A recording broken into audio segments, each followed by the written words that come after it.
C'est à 15h10 que s'est ouverte cette 8e session ordinaire dite administrative. La symbolique minute de silence a été observée en hommage à Fulgence Ibombo Gakoso, premier secrétaire du dit conseil, décédé le 4 mars dernier.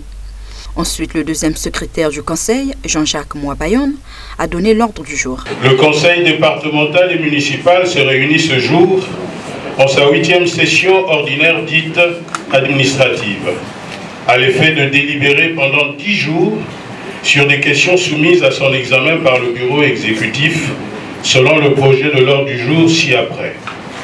1. Vérification des présences. 2. Examen et adoption du projet de l'ordre du jour de la session. 3. Examen et adoption des projets du calendrier des travaux et de la répartition des affaires en commission. 4.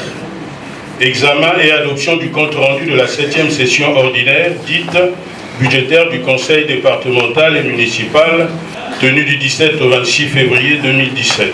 Entre autres points, le projet de délibération portant délégation à l'entreprise Congo Environnemental Service-CES à Verdun. Après avoir mentionné la visite de travail du chef de l'État sur la mise en production du champ pétrolier Mo-Nord et la création de la zone économique spéciale de Pointe-Noire, Roland Boutiviodo, président du bureau exécutif du Conseil, a rappelé dans son allocution que cette assemblée locale va délibérer sur les questions présentées par le deuxième secrétaire.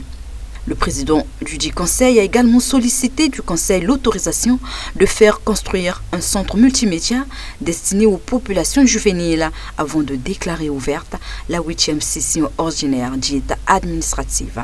Le bureau exécutif a été animé à l'ère du numérique, de la volonté de réduire la fracture culturelle que connaît notre commune.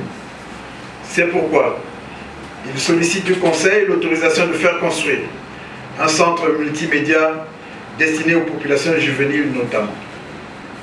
Mais notre action ne doit pas s'arrêter, car nous n'avons pas à nous soustraire de notre charge avant l'heure et nous soustraire notamment de la dynamique du travail visant à faire progresser Pointe-Noire sur des bases équilibrées, humaines et solidaires.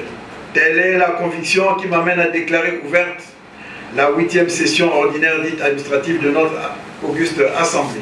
À noter que des travaux en commission se dérouleront du 23 au 28 mai, des plénières le 29 mai, la visite guidée des chantiers le 30 mai et la clôture interviendra le 31 mai prochain.